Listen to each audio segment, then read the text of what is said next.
I'll say maybe a few words later after sure. Okay. Again, I apologize. I apologize for being late. Let's begin. We dedicate this shiur as just a second. Yeah. So we dedicate this shiur as the rest of the series to לעילוי נשמת רפאל משה בן אליהו. In our shiur today, we want to discuss one of the great figures of the 80th or 90th century, but we may say of Jewish history in general, and that is Rabbi Moshe Schreiber. Schreiber is like a scriber in English. In Yiddish, it means a sofer, someone who writes. So it's Sofer, the Hebrew name, and Moshe. So Rabbi Moshe Schreiber, Rabbi Moshe Sofer, who was born in the middle of the 18th century, and he was born in Frankfurt in Germany. He was born to a very famous and well-learned family of, I guess that somewhere in their past they were scribers, meaning sofrei stam, but family of rabbanim and important people. And there is a nice story. Again, as always, these stories are, we can debate the value in a question of history, of facts, but it cannot be debated that they can teach you a lot about the way that these people were accepted and understood. So there's a nice story about the mother of the Chatam Sofer, and she's going to give birth, and it's Friday afternoon. Now, back then, they would accept Shabbat, the whole community would accept Shabbat an hour or two before the time of the real entrance of Shabbat, because without a watch and without having a calendar that can tell you exactly when Shabbat is going to enter, it's very, very easy to make a mistake. So you are taking some safety time in order to make sure you do not enter into Shabbat. So the whole of the community was about to accept Shabbat, and the mother she was at home and she was going to give birth. So she sent someone to the shul and asked that the Rav would wait with the Kabbalah of Shabbat, with the acceptance of Shabbat, till she would finish give birth. And then there would be no problem of Chilul Shabbat for the birth, although obviously it is allowed, right? There should be no mistakes. Obviously it is allowed to give birth on Shabbat. It's excellent. Baruch Hashem. One of our boys was born on Shabbat, so it's great. But she was so pious that she wanted to, if it can be prevented, then she preferred that the community would accept Shabbat later. And maybe it's even more impressive that the rabbi agreed, and the whole community waited for 20 minutes or 25 minutes until the birth was done, and only then they accepted Shabbat. Okay, it's a nice story. Maybe that was the problem, but she couldn't do if it's a boy or a girl back then. But maybe she was worried.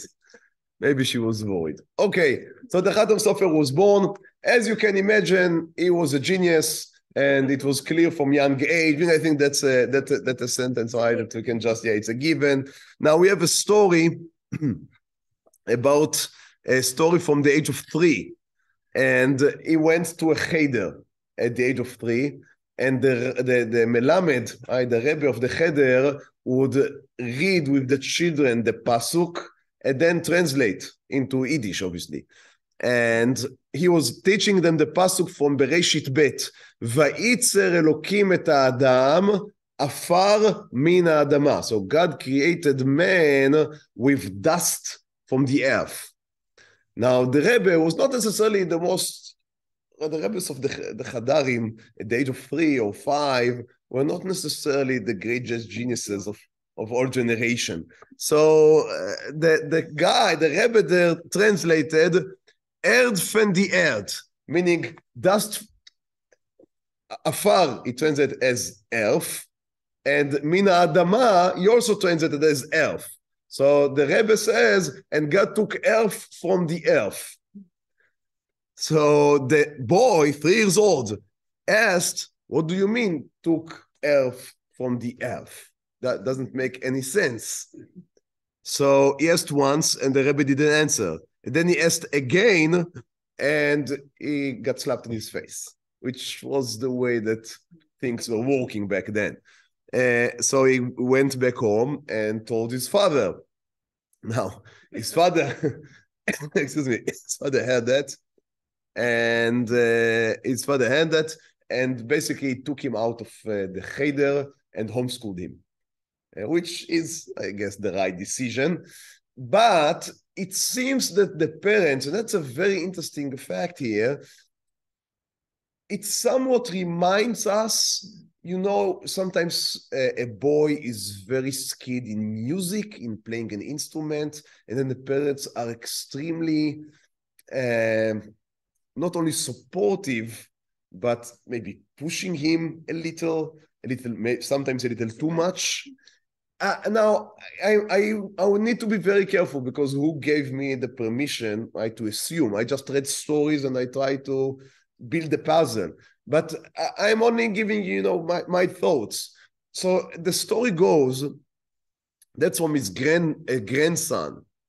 And his grandson said that from the day that the young Chatam Sofer had began to understood, עמדו על דעתו, he began to understood, then he never went to sleep, but after having a question asked by his father, either a midrash or something from the sugya that they were learning, and then when sun would rise, he would wake him up and tell him, did you find the solution to the question I asked you before you went to sleep?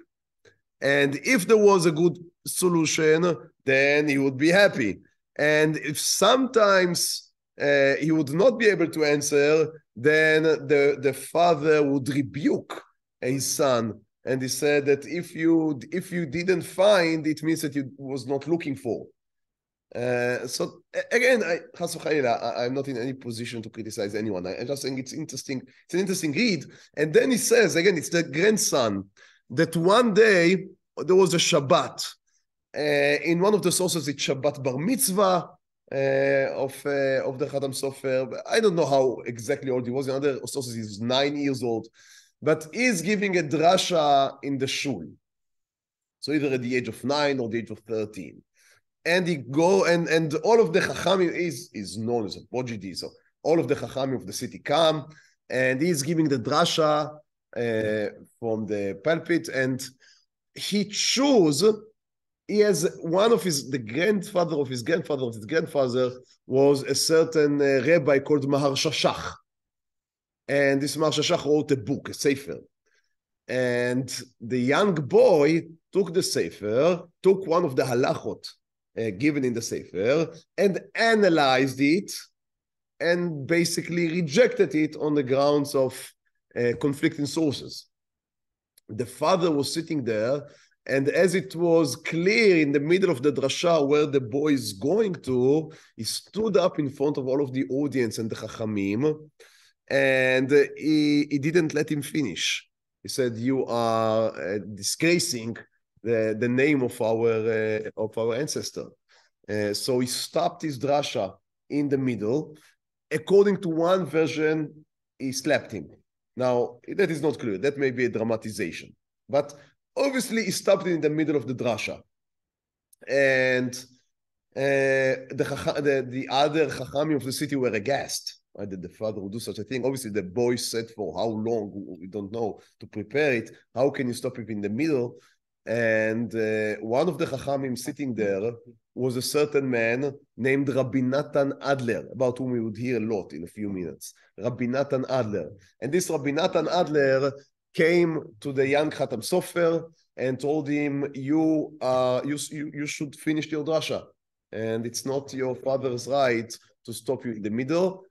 Things turned out, again, without us having all of the details, things turned out that very soon young Moshe left his home and went to live and to study with Rabbi Natan Adler.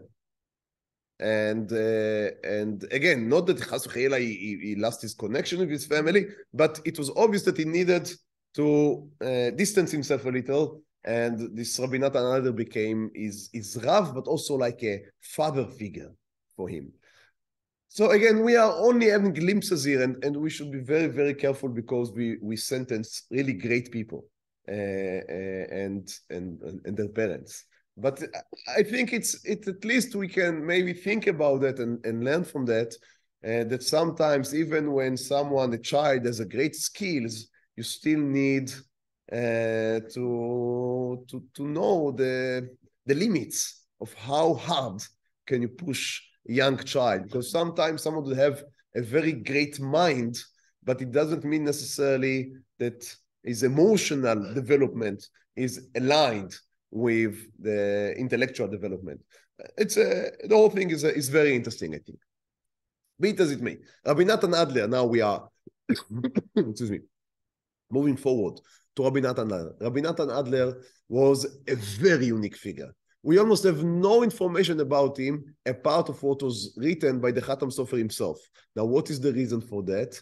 The reason is that Rabbi Natan Adler, a part of other unique position he held, was that he is not allowed to write his oral Torah, because we know that oral Torah is supposed to remain oral. How do we write oral Torah all the time?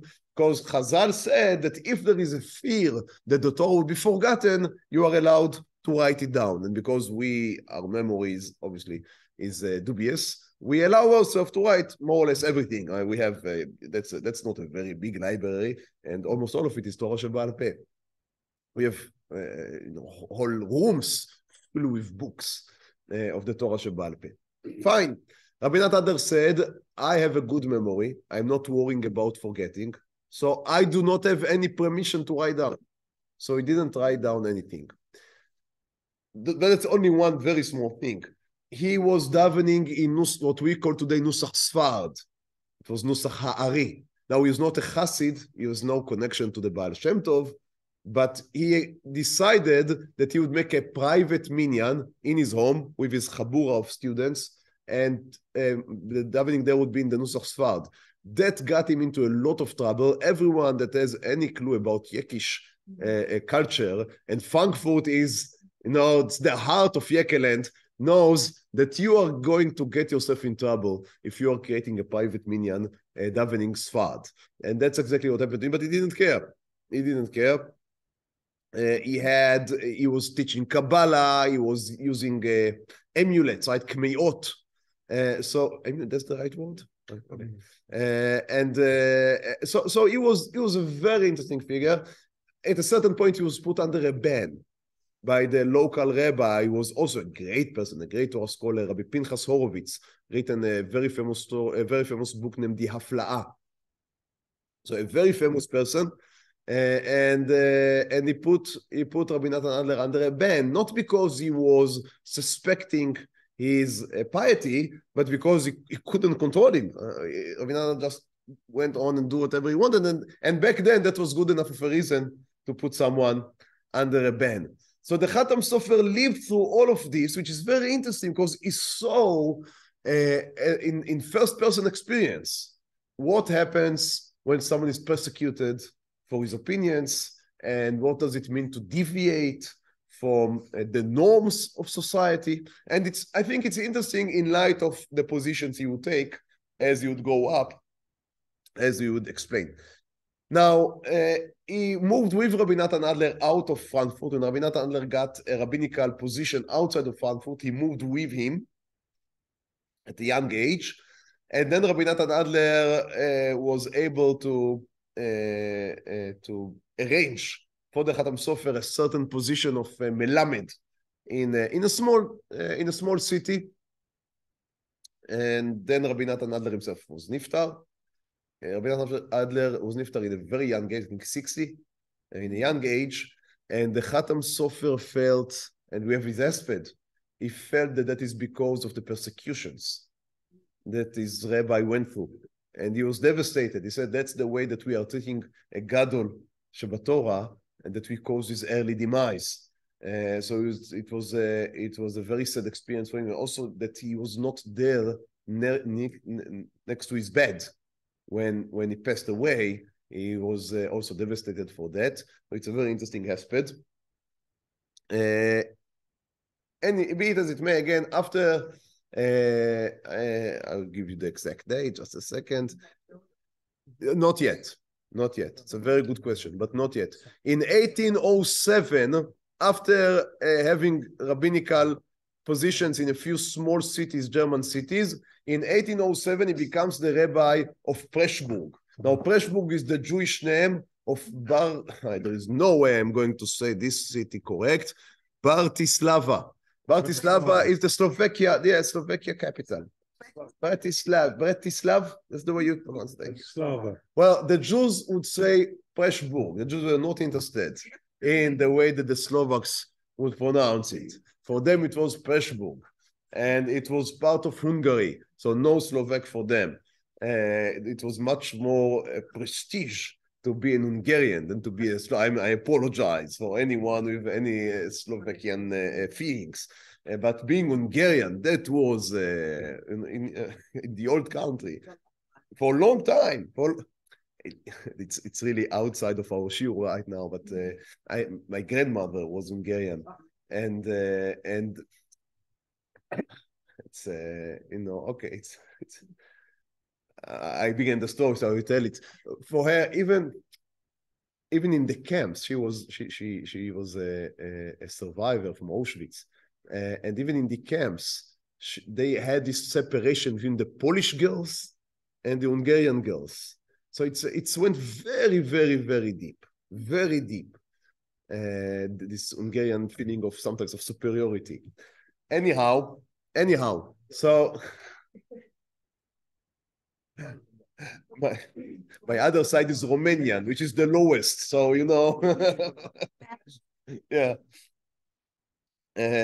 So he came to Pressburg, and Pressburg was a very big and important city.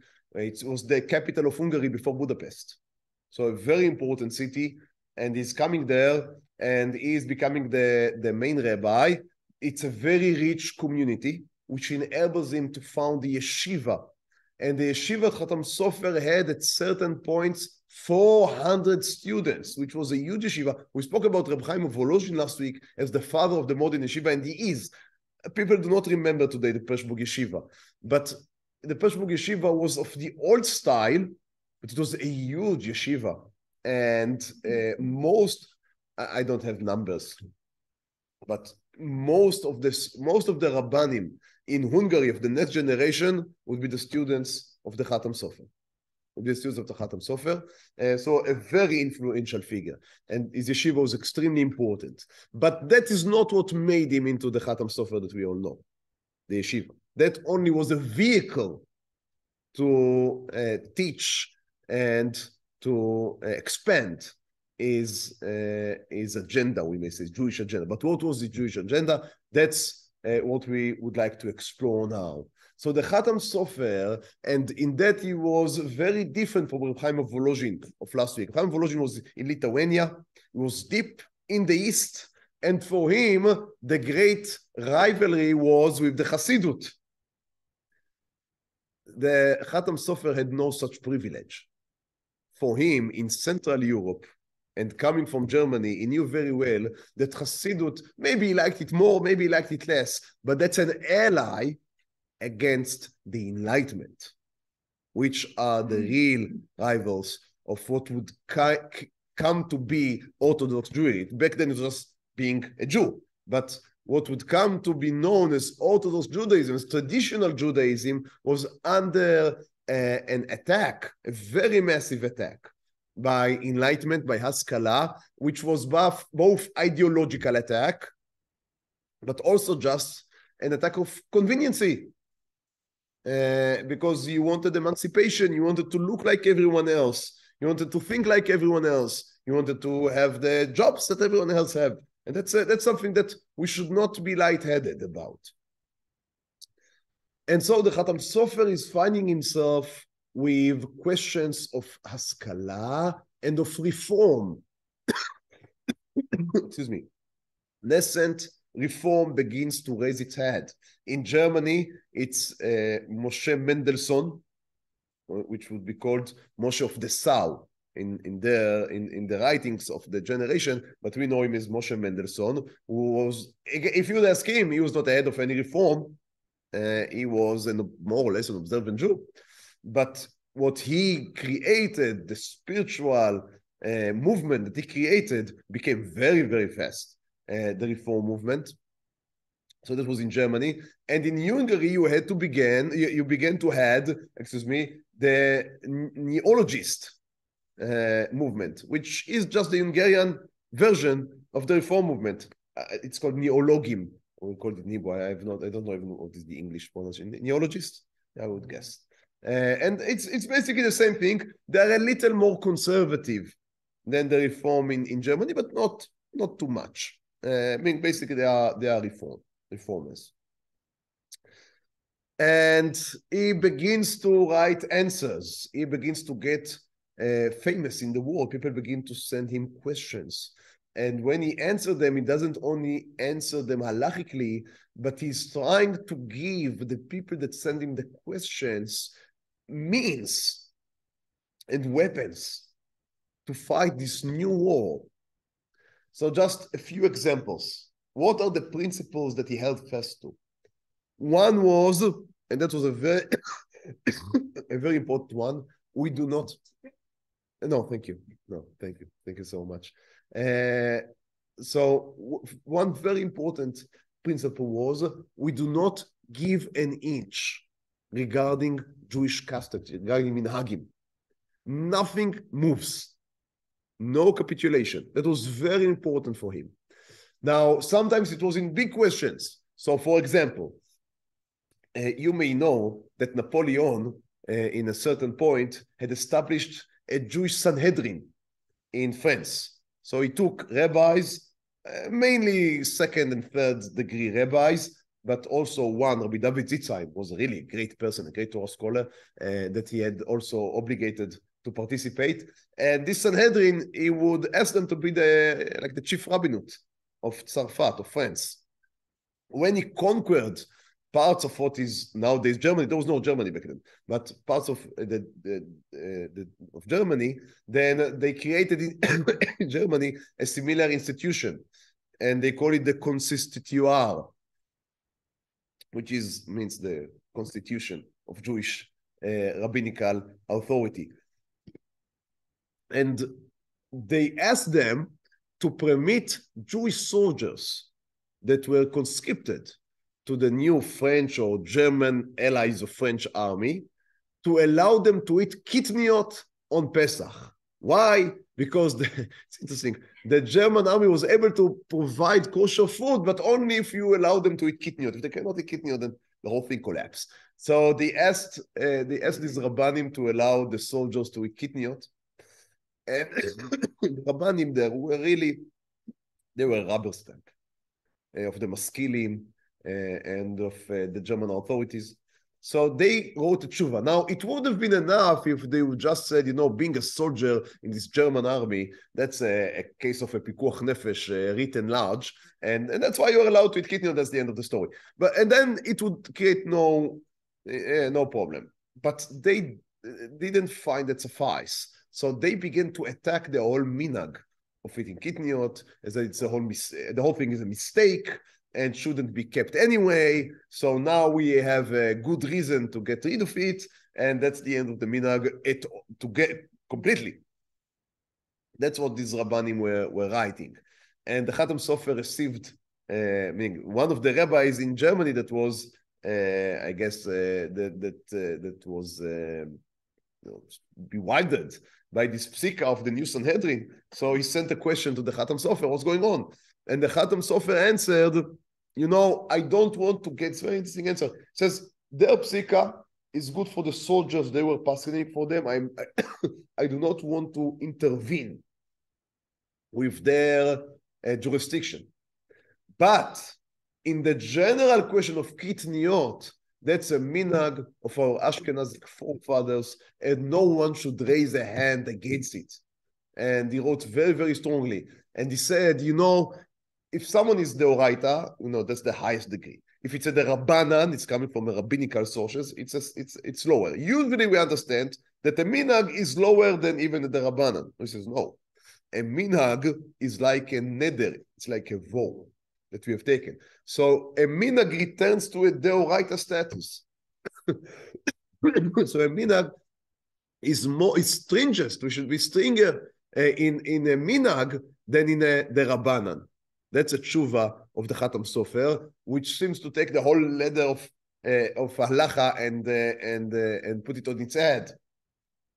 But that's a typical answer. That's a typical answer. So holding fast to minhagim, trying to find many times there would be something that we would see as a derabanan, but you would say, no, in fact, its sources are in deoraita. So for example, Hanukkah is a derabanan, for sure. It's not in deoraita, it's after the time of the Torah. But says the Chatam Sofer, yeah, but thanking God for what he had done for us, that's a deoraita principle. So it may be that the specific form of lighting the candles is a derabanan, but the root of the holy day is a deoraita and should be treated with the respect of a deoraita, with the strictness of a deoraita. So that's one simple example. And you would look for almost everything to upraise it to a deoraita level. So no one would be able, no one of the reformers, that in the beginning at least, they cared about the differences in the deoraita and the rabbanan, so they would not be able to uproot anything. In Hamburg, they were building a new temple. That was the first temple, the first reformed temple, which had an organ that would play on Shabbat.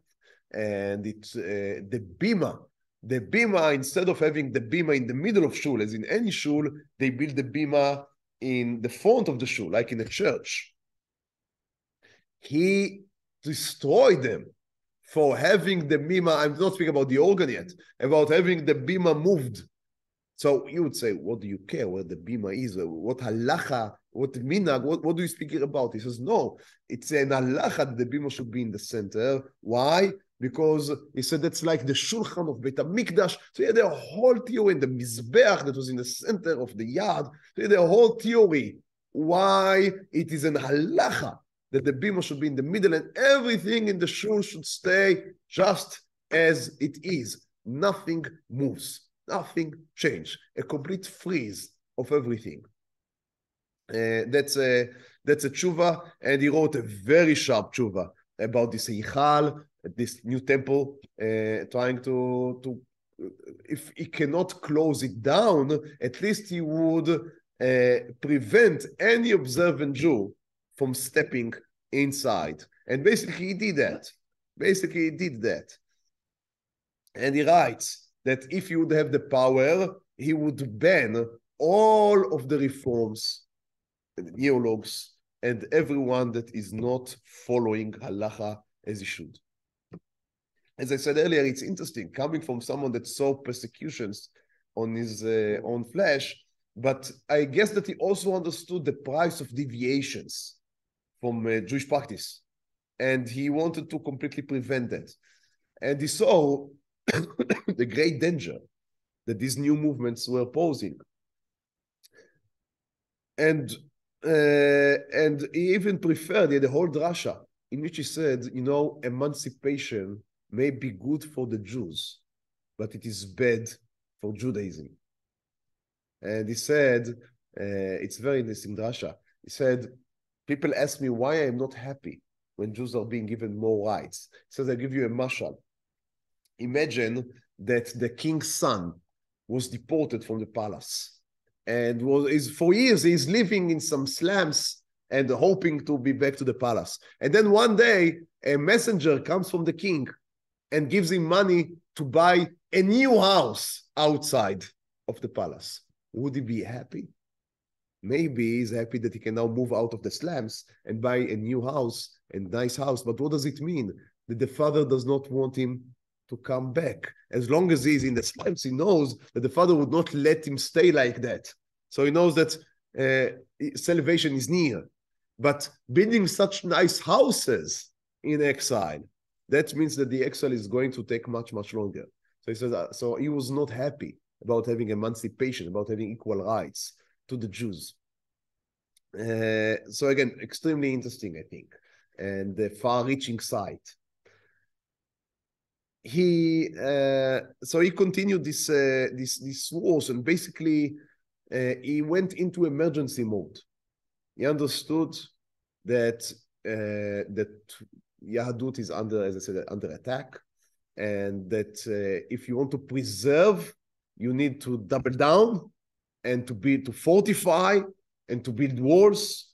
And by that, he really began what is considered now orthodoxy or even ultra-orthodoxy, which traces itself back to the Chatam Sofer. In a sense, I said it in the title of this shiur, he is a direct continuation. We are in the eve of Hanukkah. He is a direct continuation of Yehuda Maccabi, if you want, without a sword or a shield, but this understanding that we are under siege, we are under war, so we need to double down. Every Jew that is not going according to halacha, according to tradition, should be expelled. That's a Hashmonian sensitivity, we may say, sensibility. And that's the way he acted. Now, one cannot but also admit that there are prices to this road. And while the Chatam Sofer was able to build a very strong movement, and in the Oberland and in his parts of Hungary, again, I don't have percentages, but we know what percentage of Jews more or less became Orthodox or ultra-Orthodox, and what percentage of Jews did not remain on the derech, as they say. And the numbers are not very machmim, complimentary, flattering. Yeah, the numbers are not very flattering. So it's a way that if you buy into it, it shields you. But many people cannot find themselves within such a strict approach. Now, he himself was a very moderate man, which makes it so interesting. And he himself learned secular knowledge. He had no problems with that. Just said, you need to know the Torah obviously takes precedent, but outside or beyond that, you are allowed. And he himself went to a special teacher in order to learn secular subjects. And he was in favor of working in Eretz Israel. It's very interesting. He says that even those who hold that you need to learn only Torah and not work, that's in Chutz La'aretz. But in Eretz Israel, where settling the land is a mitzvah, everyone should admit that it's a mitzvah to work. Very interesting approach and position. By the way, these lines in his book were later censored when printed. That's life. That's life. It was later censored in later prints. So very, very interesting. And as you can see, he himself, I don't think he was an extremist by constitute, by his build-up. But as he read the map, he felt that's the only way that you can defend what remains. But as I said, going into defense mode is having high prices. So high prices can be in the number of people that are able to join you, because you're not very inclusive. And another high price is that when everything becomes holy, everything you did up till now is uplifted to the status of Deoraita, as the Chatam Sofer was aspiring to do. That chokes any ability to advance or to change. Now he would say, where do you want to advance to? There is nowhere to advance. We should, our glorious past is behind us and not necessarily in front of us. In front of us, we should wait for Mashiach and not advance. Advance is the style of reformers. They say that they advance. So he would maybe oppose everything I'm saying now. Obviously, he opposed it. But we know that the world did change in the 18th and the 19th century. And you cannot just say, we would just continue as we had been. It's impossible. The world is changing. And soon enough, people would have to leave Europe, Hungary and Europe, and go to America or go to Israel. And there would be a complete different situation. You cannot just hold fast to what you had back in Europe because it's irrelevant anymore. Arav Amital, Zecher Tzadik Livracha, was my Rosh Yeshiva.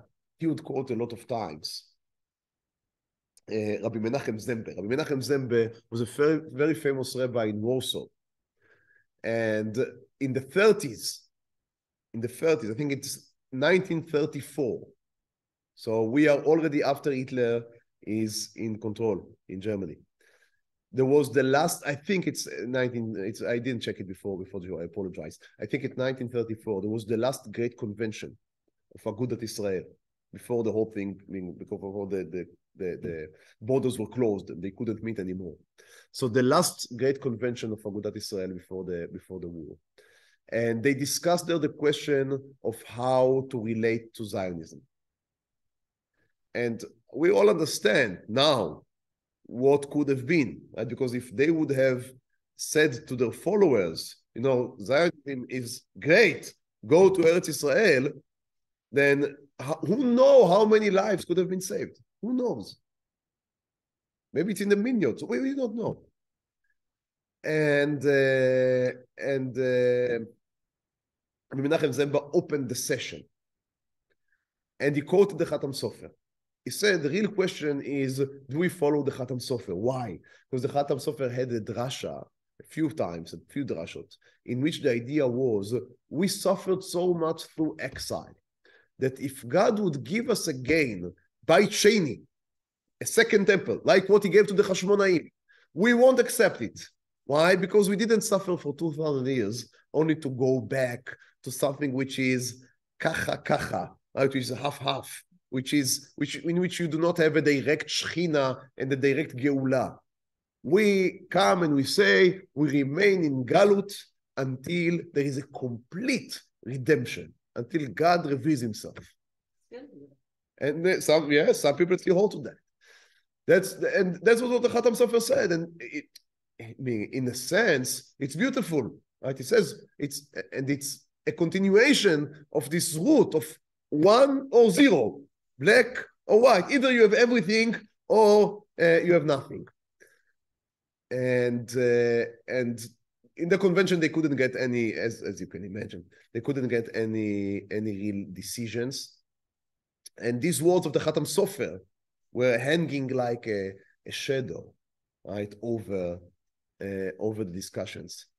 And Rav Amital would say that they couldn't know. Obviously, there is no chas v'cheila. We do not blame anyone. No one could have known.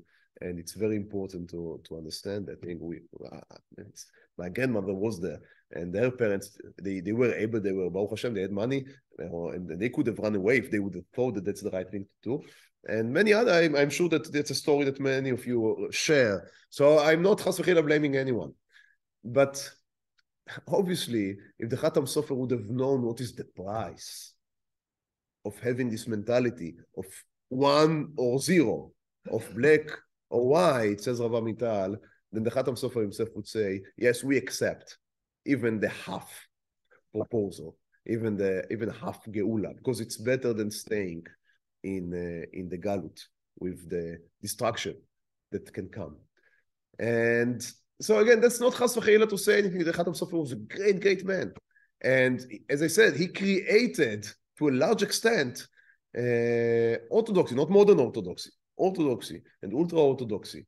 And he built the walls that behind these walls, the Jews were able to preserve themselves in a very difficult and challenging world. But these walls sometimes can have very high prices to pay when they block you from the ability to react to changing reality, because you do not believe that reality can change, because you understand that what have been would continue. And that's just a complex reality.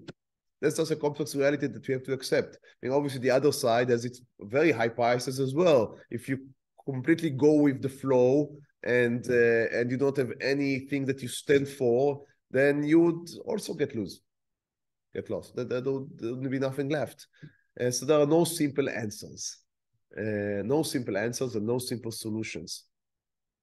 But I think we can get strong, I mean, we can be inspired by what the Chatam Sofer resembles, which is holding fast to our principles and believing in the path, in the right, in the justness of the way that we go in, and holding fast to God's commandments and mitzvot, and not being pushed and moved and immediately surrender to every new wind that the moda is bringing with it. And that's an extremely important lesson, I think, especially for us, that we may be somewhat have different conceptions on the Chatam Sofer. I guess that most of the people sitting here would, to the extent that they identify themselves, they would identify themselves more with what is called modern orthodoxy than with ultra-orthodoxy, as I said, which the Chatam Sofer helped to shape.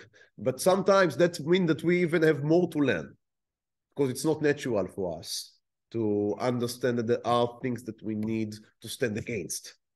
And that's something that the Chatam Sofer can teach us, and that Hanukkah, if I allow myself to finish the circle, close the circle, that Hanukkah is a chag about the pure oil that sometimes you need to have in order to light the darkness. Well, thank you so much. And again,